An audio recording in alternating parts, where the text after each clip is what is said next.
아멘.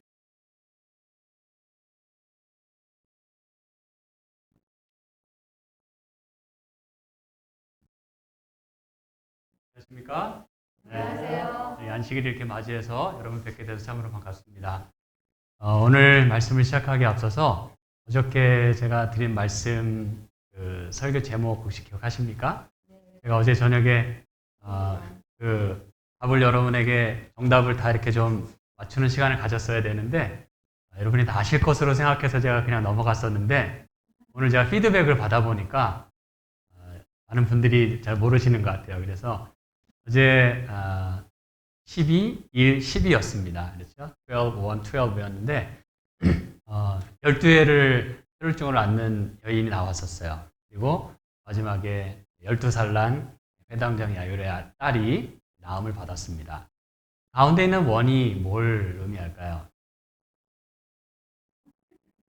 네, 많은 분들이 그러실 거라고 제가 생각을 했는데 어제 믿음의 손으로 만진다고 할 때 강조해서 말씀드린 거 있었죠. 그녀의 one touch, 한 번의 만짐에 그녀의 일생의 믿음이 집중되었다. 그래서 그 믿음이 온 하나로 집중돼서 그녀의 예수님을 터치하는 그 믿음이 그녀를 구원했다고 하는 것이죠. 그래서 12, 1, 12 그런 의미로 제가 설교 제목을 했고요. 오늘은 3, 2, 3입니다. 도대체 3, 2, 3 이게 이제 오늘 말씀과 무슨 관련이 있을지 여러분 오늘은 좀 잘 한번 들어보시고 한번 맞춰보시기 바랍니다. 오늘은 마가복음 14장에 있는 말씀을 중심으로 나누겠는데요. 이 말씀은 제가 다 읽지 않겠고 또 어제처럼 저희가 쭉 말씀을 읽어가면서 좀 살펴보도록 하겠습니다. 네, 마가복음 14장 오늘은 저희가 53절부터 마지막 절 72절까지 있는 말씀인데요. 예수님의 신문 받으시는 이야기 그리고 또 베드로가 예수님을 부인하는 이야기가 나옵니다. 여러분이 잘 알고 계신 이야기예요. 그런데 어제와 마찬가지로 이 두 이야기가 이렇게 겹쳐져 있어요. 그래서 이 베드로가 예수님을 부인하는 그 이야기가 앞뒤로 이렇게 이제 나와 있고 그리고 가운데 예수님이 신문 받으시는 이야기가 나옵니다. 이게 이제 샌드위치 구조로 이렇게 되어 있어요. 이 어저께처럼 이 두 이야기가 어떻게 서로 연결하면서 영향을 미치는지를 오늘도 좀 살펴보도록 하겠습니다. 여러분이 이 앞에 성경절을 보시면은 50절에 보면 제자들이 다 예수를 버리고 도망했다 그랬어요. 그리고 그 전에 보면 유다가 또 예수님을 배신하는 예가 나옵니다. 한마디로 지금의 상황은 예수님에게 있어서 매우 불리하고 매우 외로운 그런 이제 시간에 도달했다는 것이에요. 더군다나 그냥 혼자 뭐 맘 편히 계신 게 아니라 신문 받으시는 이야기예요. 주먹으로 맞고 이런 이야기입니다. 근데 더 우리의 마음을 쓸어내리는 것은 뭐냐면 51절, 52절을 보니까 한 청년이 벗은 몸에 배 혼이불을 두르고 예수를 따라오다가 무리에게 잡히니까 배 혼이불을 버리고 벗은 몸으로 도망했다 그랬어요. 많은 경우에 이 말씀을 여러분이 읽으실 때 좀 당혹스러울 수 있어요. 도대체 이 사람은 누구고 또 이 이야기가 왜 여기에 들어와 있는지를 여러분이 이해 못하실 수도 있겠지만 이 청년의 그 정체에 대해서는 뭐 여러분 너무 자세히 알려고 안 하셔도 괜찮습니다. 그냥 조연 역할입니다. 그리고 참고로 16장에 보시면 예수님이 부활하실 때 거기에 다른 기자들은 천사들이 내려왔다 그랬는데 이 마가는 청년이 거기 있었다 그랬어요. 그래서 저는 이 청년이 이제 조연 역할을 하기 위해서 등장했다라고 생각을 합니다. 근데 이 제정신처럼 보이지 않는 그냥 알몸으로 이렇게 혼이불을 두르고 예수를 따라오다가 잡혔어요. 그러니까 나도 혹시 잡히면 큰일 나겠다 싶어가지고 도망가는데 이 옷을 딱 잡으니까 어떻게 되겠어요? 옷은 벗겨지고 알몸만 나왔겠죠. 그 알몸으로 그냥 냅다 도망쳤다는 것이에요. 여러분 이 이야기가 여기 왜 굳이 이렇게 기록이 됐을까요? 이거는 그 제정신이 아닌 것처럼 보이는 그 한 도연마저도 지금 예수 곁을 떠났다는 얘기입니다. 그냥 알몸으로 도망쳤다는 얘기는 예수에게 남겨진 것은 아무것도 없었다는 것이에요. 말 그대로 bare. 그냥 예수님도 알거지가 된 거예요. 남은 게 아무것도 없어요. 유다도 배신했죠. 제자들은 여기 보니까 다 버리고 도망했다 그랬어요. 심지어는 예수님과 관련 없는 사람도 지금 도망갔어요. 발몸으로. 예수님에게 남은 것은 아무것도 없다는 것입니다. 그걸 강조하기 위해서 마가는 아마 이 이야기를 여기다 집어넣은 것 같아요. 그래서 이제는 예수님이 잡혀가시는 그런 장면이 나옵니다. 여기 53절부터. 여기 보니까 저희가 예수를 끌고 대제사장에게로 갔다 그랬어요. 여러분, 정당한 절차나 대우 없이 이렇게 끌고 가는 것은 예의가 아니죠. 더군다나 밤에 이렇게 아무런 연고 없이 끌고 가는 것은 법에 위반되는 일이었어요. 그런데 지금 이들은 예수를 어떻게든 잡아서 그를 고소할 기회를 찾아야 되기 때문에 이제 몰래 밤에 그것도 끌고 간 것이에요. 근데 여러분, 적어도 사람이면 이렇게 데리고 갔다라고 표현해야 되는 거 아닙니까? 여기 뭐라 그랬어요? 예수를 끌고 갔다 그랬어요. 무슨 취급받으신 겁니까? 이건 보통 상황이 아닙니다, 여러분. 그리고 여러분, 여기 보니까 정당한 절차 없이 이렇게 밤에 신문하는 것은 불법이었지만 그들은 그걸 그냥 자행한 거예요. 그리고 여기 보면은 대제사장에게로 갔다 그랬는데 이때 대제사장은 여러분 영감의 글에 보면 안나스라고 돼 있어요.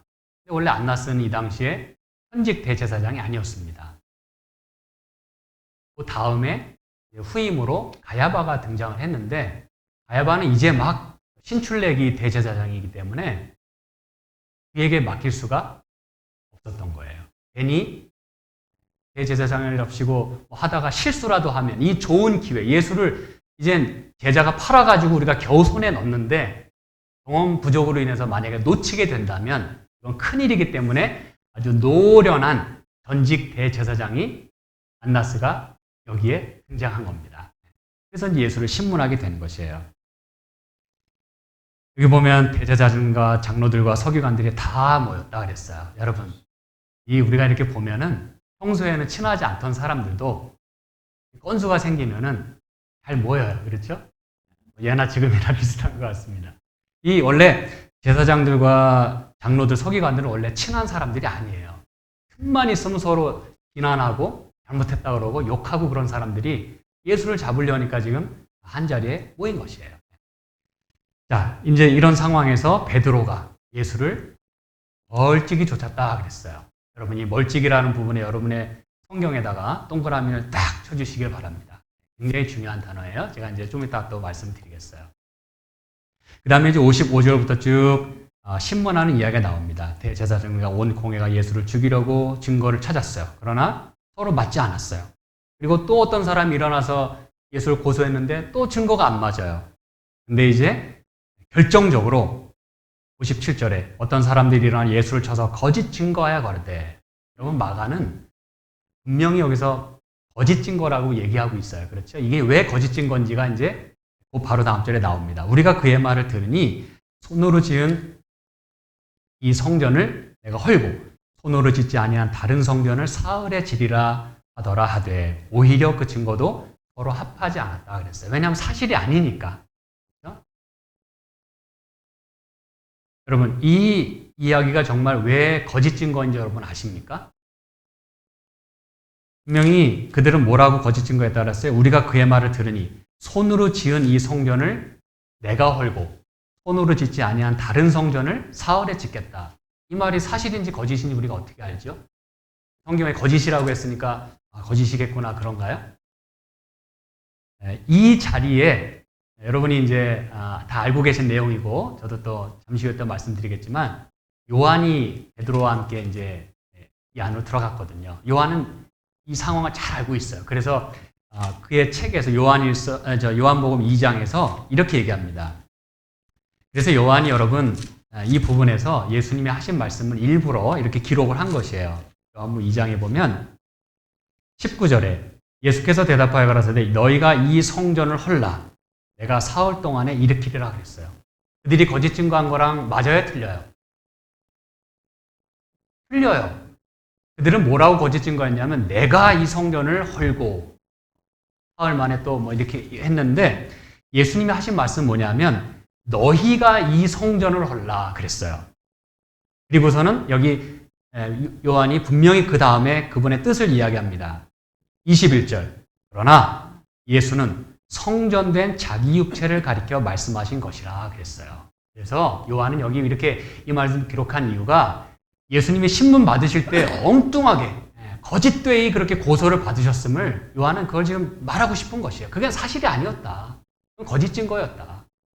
그리고 이 마가도 이건 거짓 증거였고 서로 합하지 않았다 그랬어요. 그랬더니 이제 대제사장이 묻습니다.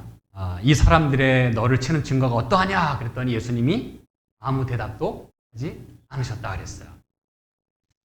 제가 이 말씀을 이렇게 가르치길 좋아하는데 이 말씀을 제가 읽고 또 나눌 때마다 예수님처럼 이렇게 살면 얼마나 좋을까 늘 생각을 합니다. 우리는 시시콜콜 나에 대해서 오는 많은 이야기들을 다 변명하고 싶어 해요. 물론 속상하죠. 사실이 아닌데도 이렇게 막 나를 이렇게 엘리게이션이라 그러나요? 이렇게 거짓되게 막 이렇게 하면은 막 너무너무 속상하고 밤에 잠도 안 와요. 이걸 어떻게 좀 풀어야 되는데. 억울한 누명 쓰는 게 너무너무 막 그냥 속이 타는 거예요. 근데 여러분 예수님은 이때 얼마나 속이 타셨을까요? 여기에서 넘어가면은 어떻게 된다는 걸 알고 계셨던 거예요? 죽으실 거를 알고 계셨음에도 불구하고 잠잠하셨다 그랬어요. 우리도 그랬으면 참 좋겠어요. 그냥 모든 이야기에 대해서 여러분 다 시시콜콜 너무 말씀하지 않으셔도 하나님은 다 아십니다. 그렇죠? 그리고 알 사람은 다 알아요. 지금 당장은 좀 속상해도 그냥 때로는 좀 이렇게 침묵할 수 있는 그런 자세가 우리에게 필요하지 않을까 생각을 합니다. 예수님은 아무 대답도 안 하셨어요. 그런데 네가 찬송받을 자의 아들 그리스도냐라고 다시 물었을 때 예수님은 그때 대답은 하셨어요. 네 말이 맞도다. 내가 그니라. 여러분 이 얘기를 하시면 어떻게 될 걸 아셨어요? 참남되다고 해가지고 반드시 제목에 걸릴 걸 알고 계셨어요. 그럼에도 불구하고 이 말씀까지는 안 하실 수가 없었습니다. 왜냐하면 이건 대단히 중요한 이야기이기 때문에 그분의 그 사명과 그분의 정체성에 관한 문제이기 때문에 그리고 그들에게 하늘 아버지를 소개하는 게 그분의 목적이었기 때문에 이것만큼은 대답지 않으실 수가 없었어요. 죽음을 무릅쓰고 내가 그니라. 그랬더니 63절에 대제사장이 자기 옷을 찢으며 가로되 우리가 어찌 더 증인을 요구하리요. 그 참남된 말을 너희가 들었도다. 결국 이제 예상대로 이제 잡힌 겁니다. 변명이 걸린 거예요. 여러분 원래 이 대제사장이 자기 옷을 찢으면 안 되었습니다. 왜냐하면 레위기 10장에도 보면 이건 금지된 것이었어요. 하나님이 모세를 통해서 절대 이 제사장 옷을 찢으면 안 된다 그랬어요. 왜 그랬을까요? 성전과 또 대제사장 이런 모든 것들은 무엇을 표상하는 것이었어요? 예수님을 표상하는 것이었어요. 그래서 그 옷을 찢는다는 것은 진짜로 이거는 하나님의 그 말씀과 또 그분의 뜻을 거스르겠다는 직접적인 표현이에요. 근데 대제사장이 옷을 찢었어요. 근데 왜 아무 일도 일어나지 않았죠? 레위법에 의하면 그는 사형당할 수밖에 없었어요. 옷을 찢으면. 근데 왜 아무 일도 일어나지 않았죠? 재밌는 건 여러분, 영감의 글에 보면 이 대제사장이 어떤 참남된 사건을 보고 무서워가지고 자기 옷을 찢으면 아무 문제가 되지 않는다고 하는 그 당시 자기들이 만든 법이 있었다 그랬어요. 하나님의 말씀을 무시하고 아무 문제가 되지 않도록 자기들이 만든 법이 있었다 그랬어요. 그래서 대제사장은 아무 걱정 없이 그냥 자기가 기분 나쁘고 황당하다는 느낌을 주기 위해서 자기 옷을 확 찢은 거예요. 예수님을 표상하는 그 옷을 말이죠. 그랬더니 이제 저희가 예수를 사형에 해당한 자로 정죄하고 그에게 침을 뱉고 주먹으로 치고 이런 이야기가 이제 나오는 것입니다. 한마디로 폭도들에게 예수님이 넘겨졌어요. 여러분, 하나님이신 분이 인간이 되셨으면 최소한 무슨 취급은 받으셔야 돼요? 사람이 되셨으니까 사람 취급은 받으셔야 돼요. 근데 지금은 사람 취급이 아니라 짐승 취급을 받아요. 그래서 영감의 글에 이렇게 말씀합니다. 일찍이 하나님의 아들처럼 비인간적인 방법으로 취급된 죄수는 결코 없었다. 한마디로 짐승 취급받으셨다. 그러면서 말합니다. 선지자 노릇을 하라. 65절에. 그 부분에도 여러분 밑줄을 그시거나 동그라미를 쳐주시기 바랍니다. 굉장히 중요한 부분입니다. 제가 이제 부분을 설명해 드릴 것이에요. 지금까지는 이제 안쪽 이야기였고요. 이제 다시 베드로의 이야기로 들어갑니다. 그런데 여러분 생각에 베드로가 왜 이렇게 예수님을 부인했다고 생각하십니까? 이제 여기부터는 다 베드로의 부인 이야기잖아요. 그렇죠? 여러분 잘 알고 계세요. 왜 부인했다고 생각하십니까? 물론 죽음이 두려워서였을 거예요. 그렇죠? 네. 그런데 어떤 것이 계기가 돼서 이런 길에 빠져들었을까? 이것입니다. 어느 날 갑자기 베드로가 갑자기 돌변했을까요? 예수님을 죽기까지 내가 따라가 했던 베드로가 갑자기 예수님 부인하게 됐어요. 왜 그랬을까요, 여러분? 여기 아까 제가 눈여겨보라고 말씀드린 첫 번째 동그라미가 뭐였어요? 멀찍이 쫓았다는 것이에요. 여러분, 옥에도 같이 가고 주를 버리지 않겠다고 했던 제자였어요. 다행히 도망은 가지 않았어요. 그렇죠? 그런데 평소에 가까이 따르던 그 제자가 게다가 수제자였어요. 목숨 하나 살자고 뭘 두기 시작하는 거예요? 거리를 두기 시작하는 것입니다. 여기서 멀찍이 쫓았다고 하는 이 표현의 그 영문 표현을 보면 이제 at a distance 이렇게 되어 있어요. 그런데 원문에 보면 이 그릭 헬라어 원문에 보면 as far as라고 하는 단어가 들어가 있어요. 우리말에는 생략이 되어 있어요. 영어에도 생략이 되어 있고. 이 얘기는 뭡니까, 여러분? 거리를 두긴 뒀는데 최대한 멀리 거리를 뒀다 이렇게 성경은 표현하고 있어요. 원문에는. 여러분, 이게 여러분 무슨 얘기냐면 할 수 있는 한 멀리 떨어졌다 이 뜻이에요. 멀찍이 쫓았다는 얘기는.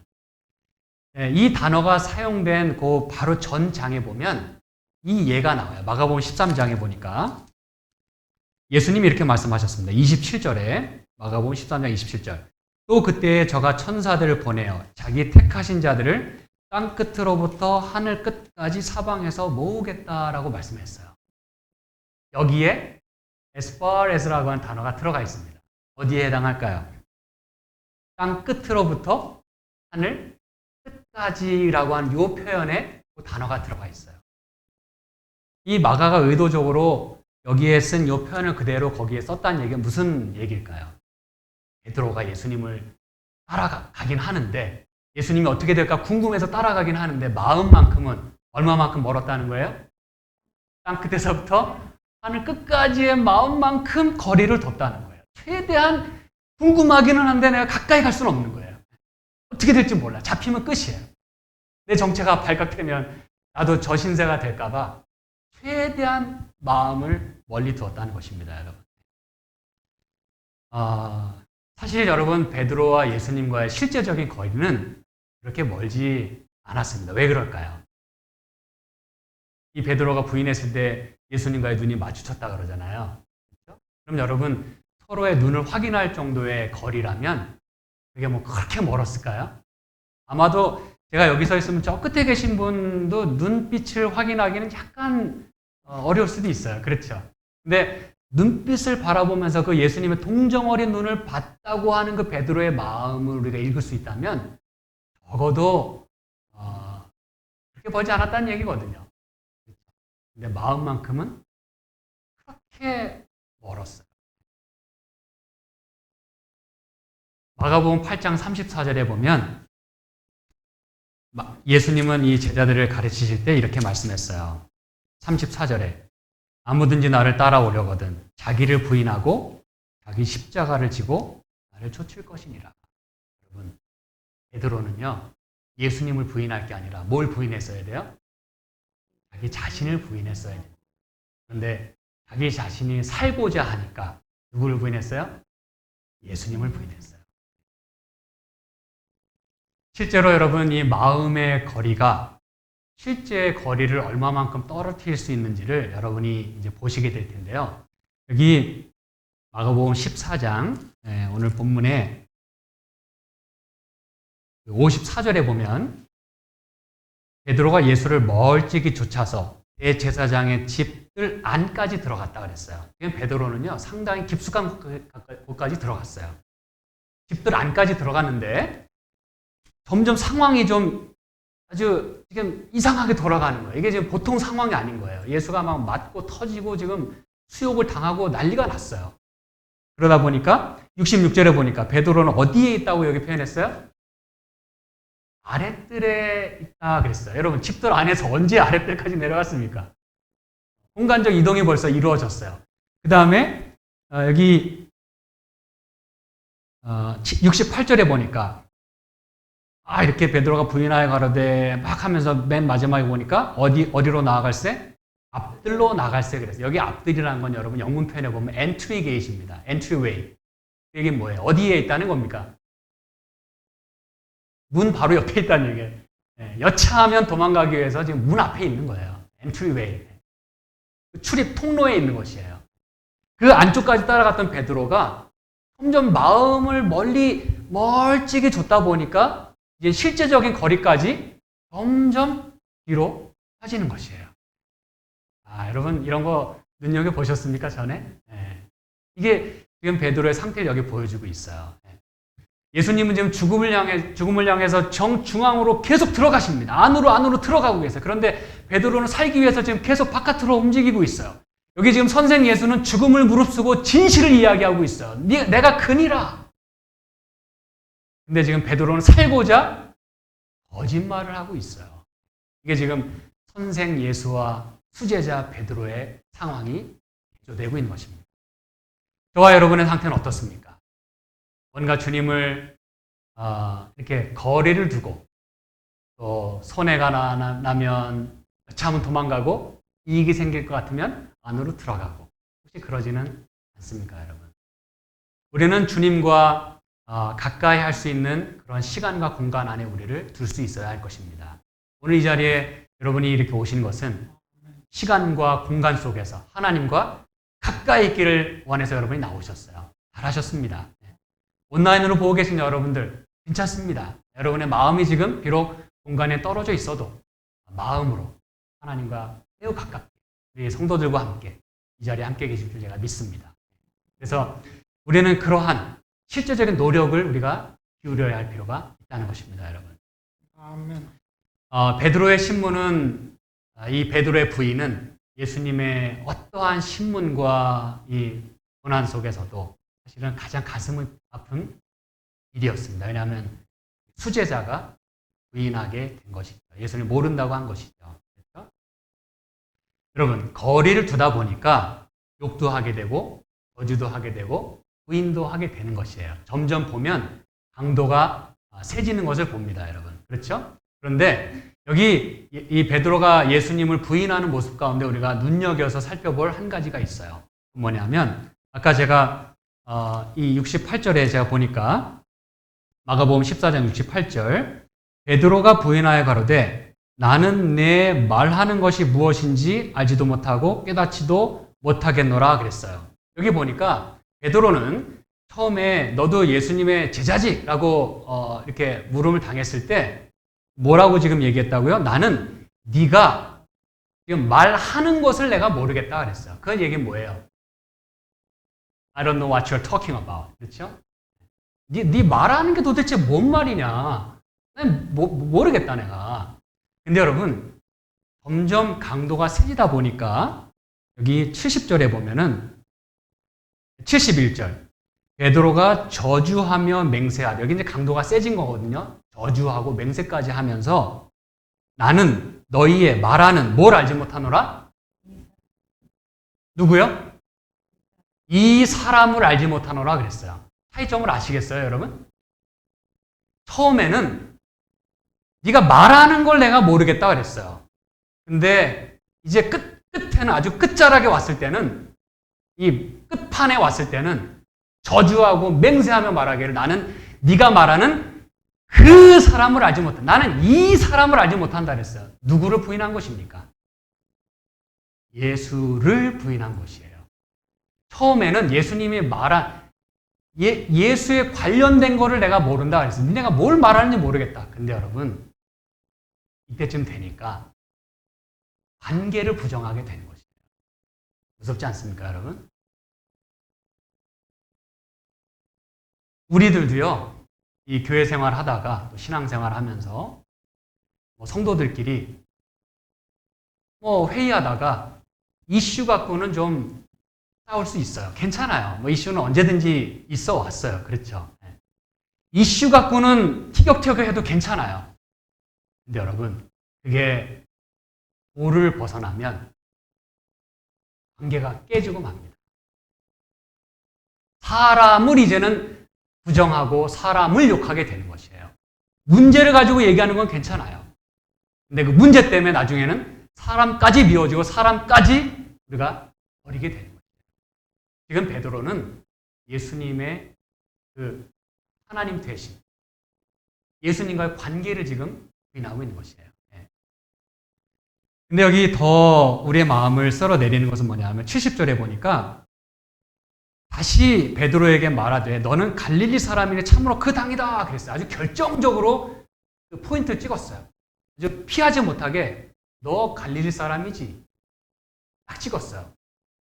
그랬더니 베드로가 저주하고 맹세하되 나는 이 사람을 알지 못한다 이렇게 얘기를 한 것이에요. 그럼 여러분 갈릴리 사람이지라고 물었던 게 그렇게 무시무시한 질문이었나요? 어떻게 생각하십니까? 갈릴리 사람이지라고 물었다는 얘기는 뭘 캐치했다는 얘기입니까? 말 표현이 좀 달랐다는 이유잖아요. 그렇죠? 사투리가 있었겠죠. 북쪽, 아래쪽. 그렇죠? 근데 여러분, 당연히 사투리도 있었겠지만 지금 베드로가 막 이 겁에 질려가지고 막 부인하다 보니까 이제 진짜 자기 말이 나온 것이에요. 그런데 그거보다 더 깊은 의미가 있어요. 뭐냐면은 영감에게 그렇게 얘기하고 있어요. 제자들은 원래 좀 거칠잖아요.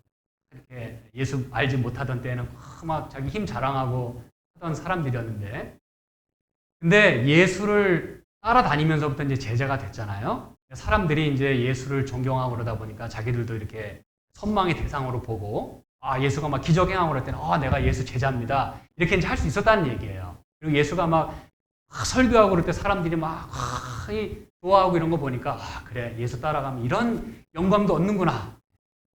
그렇죠? 네. 근데 그런 그 예수를 따라다니는 제자라고 하는 것을 드러내기 위해서 제자들은 매우 순결한 말을 하기 시작했다 그랬어요. 이게 무슨 얘기인지 아시겠죠? 말 표현을 아주 부드럽게 하기 시작했다 그랬어요. 왜? 저도 예수 따라다니는 제자 정도면은 그 선생이 그 제자란 얘기 들으려면 말도 좀 고급스럽게 하고 부드럽게 하고. 근데 여러분 여기서 너 갈릴리 사람이지 하고 얘기했을 때 사투리가 들키긴 했어요. 근데 자기가 누구가 아니라는 것을, 예수의 제자가 아니라고 하는 것을 증거해야 되기 때문에 그래서 뭐 했다고요? 욕하고 저주하고 맹세까지 했다 그랬어요. 그 얘기는 뭐예요? 막 나갔다 이것이에요. 나 예수 제자 아니야 그러면서 쌍욕을 해댔다는 그 얘기입니다, 여러분. 이게 딴 얘기가 아니에요. 내가 예수를 모르는 사람이라는 걸 말하기 위해서 예수를 욕했다는 얘기예요. 평소에 그렇게 제자라는 걸 말하기 위해서 부드럽게 말했던 그들이 베드로가 쌍욕을 해댔다는 것입니다. 이게 여러분 끝판이에요. 자기 목숨 하나 살자고 예수님과의 관계까지 부정하면서 예수님을 부정하면서 예수를 욕했다는 얘기예요. 저주까지 했다는 얘기입니다. 여러분 저주는 여러분 이건 성경에 말하는 축복 아니면 저주, 이거는 끝과 끝이잖아요. 저주했다는 말은 끝까지 갔다는 얘기예요. 그의 그 모습 속에서, 그 말 표현 속에서 얘는 예수 제자 아니구나 라고 사람들이 알 정도로 부인했다는 그 얘기입니다, 여러분. 이때 72절에 보면 닭이 곧 두 번째 울더라 그랬어요. 닭이 곧 두 번째. 잘 보면 두 번째 울었다 그랬잖아요. 그러면 첫 번째는 어디 있습니까? 여러분이 이 성경 가운데 첫 번째 닭 울었다는 얘기가 나오나요? 나오진 않아요. 여러 글을 살펴보면 이 처음 부인할 때 닭이 울었다는 것이 원문에 아마 생략됐을 것이라고 사람들이 이야기한다 그래요. 예, 뭐 그럴 수 있습니다. 영감이 그래 봐도 베드로가 이 첫 부인할 때 닭이 한번 울었다 그랬어요. 근데 마가는 의도적으로 그걸 기록하고 있지 않습니다. 문헌에 보면요, 당시 닭들은 밤새도록 약간의 시간차를 두고 한 서너 번은 울었다 그래요. 제 얘기가 아닙니다. 이건 당시 문헌에 있는 글이에요. 오늘날처럼 뭐 닭이 아침에만 뭐 혹교하는 게 아니라 이놈의 닭은 그냥 밤새도록 우는 거예요. 아마 뭐 한 2시간 차이를 두고 계속 울어대는 거예요. 근데 베드로는 그가 처음에 부인할 때 닭이 울었잖아요. 근데 그 소리가 들리지 않았던 거예요. 왜냐하면 뭐 부인하기도 급급했기 때문에도 못 들었겠지만 평소에 맨날 밤새도 들었던 그 닭 울음소리였어요. 그게 대수롭지 않았어요. 예수님 말씀하실 때 그게 뭐 대수야, 그게 뭐 날마다 우는 닭인데 밤새도록 우는데. 근데 여러분, 예수를 저주하고 원망하면서 예수를 저주하고 맹세하면서 나는 이 사람을 모르겠다라고 그 예수님을 부인했을 때 곧 닭이 두 번째 울었다라고 마가는 기록하고 있습니다. 여러분, 그 얘기는 뭐냐면 베드로는 그때 아차, 이게 바로 예수님이 말씀하신 네가 닭 2번 울기 전에 나를 3번 부인하겠다 라고 말씀한 그 의미라는 걸 베드로가 깨달았다는 것입니다. 그래서 마가는 그때 닭이 곧 2번째 울었더라라고 그것만 기록하고 있는 거죠. 베드로는 그때 들었어요. 그 울음소리를 그때 들었어요. 이게 예수님 말씀하신 거예요.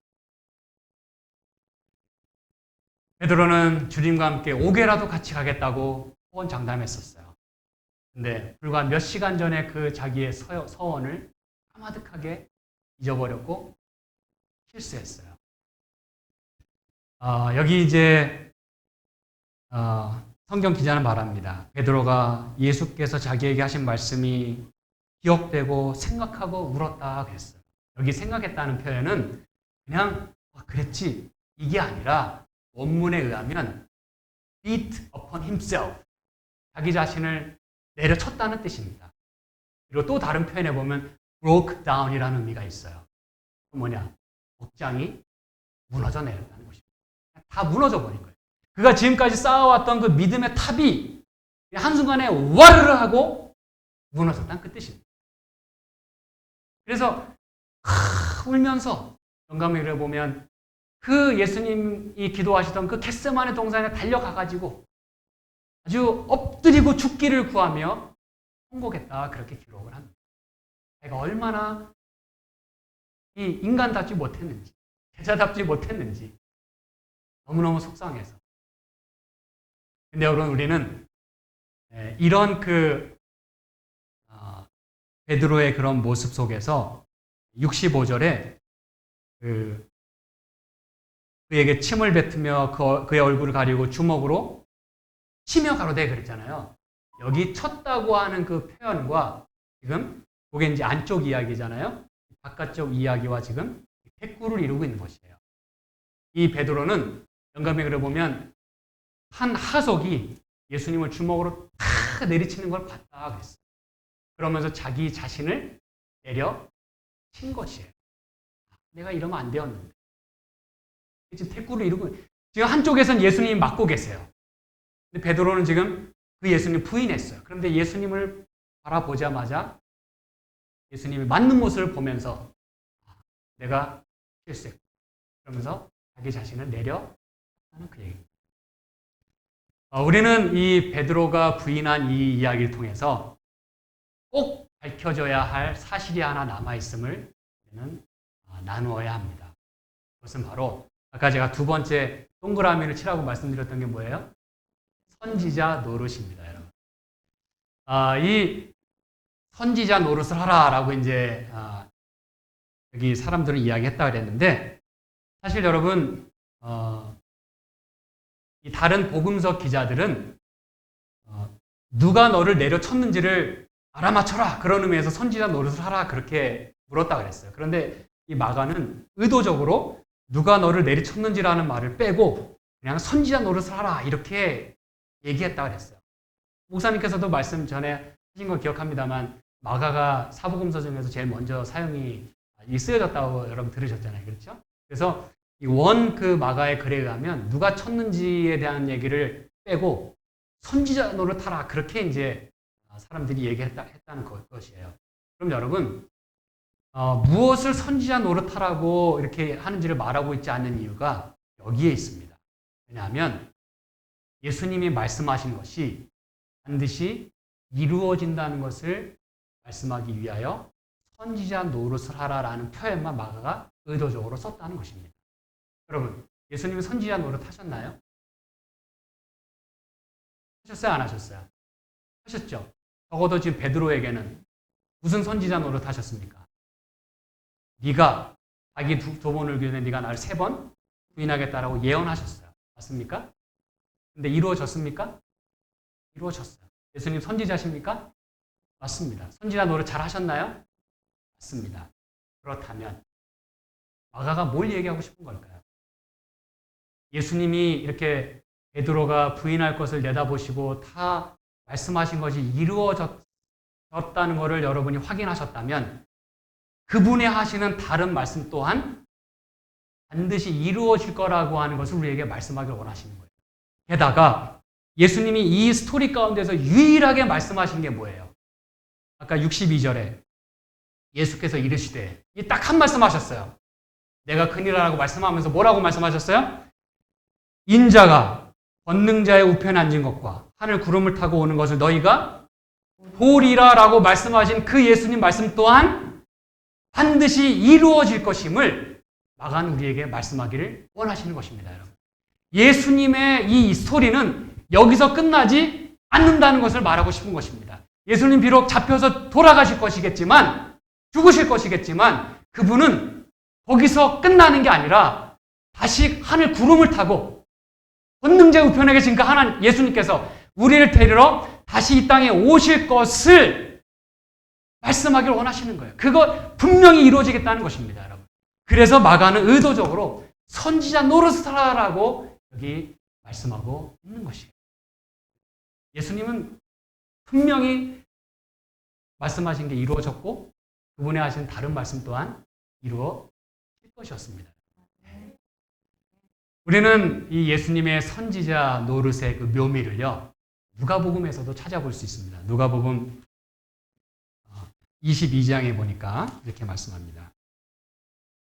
33절에 보면 똑같은 베드로 이야기예요. 저가 말하되 주여 내가 주와 함께 오게도 죽는데도 가기를 준비하였나이다. 그랬더니 가라사대 베드로야 내가 내게 말하노니 오늘 다 굴기 전에 내가 3번 나를 모른다고 부인하리라. 네, 똑같이 말씀하셨어요. 그런데 여러분 누가는 여기서 뭘 놓치지 않고 있냐면 예수님이 하신 다른 말씀을 여기 기록하고 있어요. 그 이야기가 31절, 32절에 나옵니다. 시몬아, 시몬아, 보라, 사단이 밀가부르듯 하려고 너희를 청구하였으나 그러나 내가 누구를 위하여? 너를 위하여 내 믿음이 떨어지지 않기를 기도하였노니 너는 돌이킨 후에 내 형제를 붙게 하라 그랬어요. 여러분, 예수님 참 엉뚱하십니다. 분명히 부인할 거를 내다보시고 지금 베드로에게 네가 날 부인하겠다고 말씀하셨어요. 그런데 그 말씀하시면서 뭘 지금 말씀하고 계세요? 네가 유혹을 받게 될 거야. 시험 받을 거야. 그런데 내가 너를 위하여 기도하고 있어. 네 믿음이 떨어지지 않기를 내가 기도하고 있어. 그러니 네가 돌이킨 후에 네 형제를 굳게 하라. 이 말씀은 무슨 의미입니까? 베드로가 넘어질 걸 알고 계셨어요. 그럼에도 불구하고 무슨 선지자 노릇하고 계신 거예요? 저는 돌이킨 후에 네 형제를 굳게 하라. 뭘 내다보신 거예요? 그의 회복을 내다보신 거예요. 다시 말하면 예수님은 지금 베드로에게 저도 베드로에게 선지자 노릇을 똑똑히 하셨어요. 너 나를 부인할 거야. 이루어졌어요? 이루어졌어요. 근데 지금 무슨 말씀까지 지금 선지자 노릇 하셨어요? 떨어지겠지만 넌 돌이킬 거야. 그리고 돌이킨 다음에는 내 형제를 포기하라 그랬어요. 이 말씀이 이루어졌을까요? 요한복음 21장으로 좀 가보겠습니다. 요한복음 21장에는 예수님께서 제자들에게 나타나셔서 이제 그들의 이제 사명을 주시고 회복시키시는 이야기가 나오는데 이 앞부분의 이야기는 여러분 잘 아시니까 제가 생략하겠습니다. 이 배에 탔다가 요한이 저분이 예수다 그랬더니 이제 여기 베드로가 여기 보니까 7절에 보니까 겉옷을 두른 후에 바다로 뛰어내렸다 그랬어요. 막 무식한 거는 아무튼 예나 지금이나 그냥 변하지 않고 예수라 그랬더니 막 그냥 바닷속으로 뛰어들었어요. 왜 뛰어들어서 이렇게 예수께 가고 싶었을까요? 베드로도 뭔가 해결하고 싶은 게 있었다는 얘기예요. 여러분, 예수님 부인하고 나서 그가 마음이 편했을까요? 죽기를 구했다고 그랬어요. 자기의 잘못을 인해서. 그리고 자기는 더 이상 제자고 뭐고 난 자격 없어. 예수도 이제 떠났고 죽었고 난 그냥 다시 바닷가로 가서 하던 일 그냥 할래. 그래서 일어나서 고기 잡고 있었어요. 근데 여러분 예수가 뭐 하시려고 나타나셨을까요? 회복시키기 위해 나타나셨어요. 그때 베드로도 해결하고 싶었던 거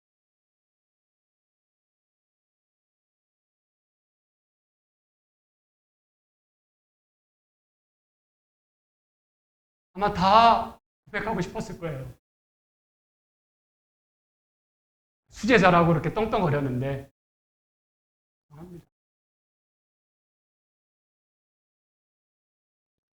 근데 여러분 예수님은 이 상황에서 그를 혼내지 않으셨어요. 대신에 9절에 보니까 육지에 올라와 보니 뭐가 놓였어요? 숯불이 놓였다 그랬어요. 근데 그 숯불 위에 생선이 놓였고 떡도 있었다 그랬어요. 여러분 이 숯불이라고 하는 것은 요한만이 이 표현을 쓰고 있어요. 근데 이 요한은요 참 때로 짓궂은 모습을 봅니다. 이 18장에 보니까 요한복음 18장에 이게 이제 15절부터는 얘기 쭉 하고 있어요. 시몬 베드로와 또 다른 제자 하나가 예수를 따랐다 그랬어요. 근데 여기 또 다른 제자는 이제 요한 자신을 가리키는 거예요. 그래서 이 상황을 누구보다도 잘 알고 있어요. 베드로가 어떻게 실수했는지를 너무나 잘 알고 있어요. 그런데 여기 18절에 보니까 그때가 추운 고로 종과 하속들이 뭘 피우고? 숯불을 피우고 서서 쬐니 베드로도 함께 서서 쬐더라 그랬어요. 요한만이 여기 숯불이라는 단어를 사용합니다. 그게 숯불이었대요. 근데 지금 이 베드로가 예수님과 해결하기 위해서 바다로 뛰어 들어가가지고 예수님 붙잡고 뭔가 얘기하려고 그랬는데 그 앞에 뭐가 놓였어요? 숯불이 놓였어요. 그걸 보자마자 베드로는 또 한 번 엎어졌을 거예요. 그 옛날에 그게 바로 리마인드 됐을 거예요. 자기가 그렇게 예수님을 철저하게 욕하고 저주하고 부인했던 그게 딱 생각나는 거예요. 또 한 번 억장이 무너졌을 것입니다. 근데 여러분 예수님은 먼저 그 사실을 기억시키신 다음에 그 무너진 자리에서 그를 다시 일으켜 세우기를 원하셨던 것입니다. 여러분. 이게 여러분 예수님의 사랑이에요. 이게 보통 이야기가 아닙니다. 여러분. 그냥 하나님은 얼렁뚱땅 네가 잘못됐냐 알았다. 내가 그냥 다 용서해 줄게. 이게 아니고 너 어디서 넘어졌지? 그랬냐? 너 다시 일어날 수 있어. 괜찮아. 네가 그걸 잊어버리지만 않으면 괜찮아. 더 놀라운 사실은 그 숯불 위에 뭐가 놓여져 있었다고요? 생선이 놓여있고 떡도 놓여져 있다고 그랬어요. 여러분, 이 떡과 생선은 굉장히 중요한 표상을 갖습니다. 물론 배가 고팠으니까 예수님이 그들 위해서 떡과 생선을 준비하신 것이 맞아요. 그런데 마치 숯불처럼 이 생선이란 단어는 요한만이 사용하고 있습니다. 요한은 요한복음 6장에서 몇 명을 먹이셨어요? 예수님이 5,000명을 먹이셨어요. 그때 예수님이 이 떡과 생선으로 백성을 먹이셨다 그랬어요. 다른 데는 그냥 떡과 물고기라 그랬는데 요한만은 꼭 생선이라는 단어를 사용했어요. 근데 여기 보니까 요한이 예수님이 베드로와 딱 왔는데 그 앞에 숯불 그냥 엎어질 수밖에 없었지만 그 위에 떡과 생선을 두셨다. 그 얘기가 뭘까요, 여러분? 그 얘기가 뭘 얘기를 할까요? 베드로가 그 떡과 생선을 보면서 뭘 떠올렸을까요? 예수님이 이거 하나 가지고 5,000명을 먹이셨던 것을 바로 생각을 했을 거예요. 숯불 때문에 넘어졌던 그가 그 위에 놓여진 떡과 생선을 보면서 예수님 뭘 그에게 말씀하기 원하셨던 거예요? 너는 일당 5천의 가치가 있다는 거예요. 내가 이 떡과 생선으로 5,000명 먹였거든. 남자들만. 내가 지금 너에게 이 떡과 생선을 먹이는 거는 5천의 가치가 있다는 거예요. 난 지금 이걸 가지고 너를 먹이고 있다는 뜻이에요. 나는 너를 5천의 가치만큼 보고 있다는 그 뜻입니다, 여러분. 너는 일단 5천의 가치가 있는 사람이라. 넌 지금 이렇게 네가 실수했다고 쭈그려 앉아가지고 이렇게 낙심하고 죄책감에 빠져 있을 게 아니라 다시 일어나는 것입니다. 내가 5,000명 먹었듯이 너도 떡과 생선으로 내 양을 먹이라는 것입니다. 그래서 이 뒤에 네가 나를 사랑하느냐 3번 물으시고 베드로가 내가 주님을 사랑하는 줄을 주께서 3번 묻고 3번 대답하도록 하셨어요. 그리고 3번 다 뭐라고 말씀하셨어요? 내 양을 먹이라 그러셨어요. 베드로는 평생 동안 이 사실을 잊어버리지 못했습니다. 잊어버릴 수가 없었습니다. 그래서 죽기까지 하나님의 양을 돌봤어요. 그리고 끝내는 예수님을 섬기다가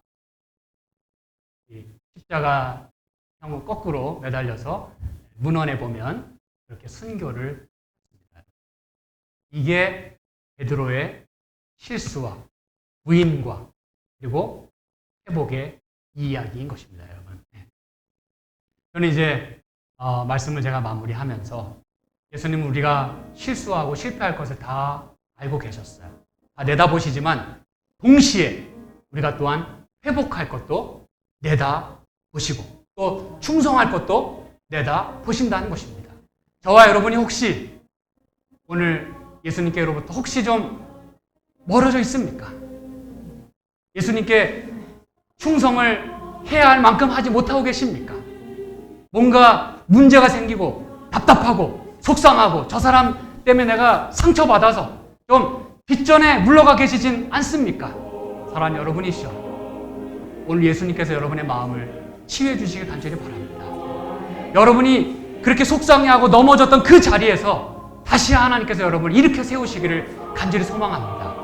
그리고 이 베드로는 감사한 것은 이 훗날 자기의 그 서신에서 끝까지 믿음을 지키다가 고난을 받더라도 충성되이 행할 것을 우리에게 권면하고 있어요. 저와 여러분도 오늘 이 베드로의 이야기처럼 주님과의 관계를 다시 한번 회복하시길 간절히 바랍니다. 그리고 주께서 사랑과 자비로 우리를 회복시켜 주시고 주님께 대한 확고한 믿음으로 살아가도록 우리를 도와주시기를 간절히 소망합니다. 그래서 3, 2, 3 비록 3번 부인했지만 닭이 2번 울기 전에 그러나 예수님은 그 넘어진 그 자리에서 다시 3번을 회복시켜 주셨다는 사실입니다. 오늘 주님의 은혜가 저와 여러분의 삶 가운데 충만하기를 간절히 소망합니다. 아멘.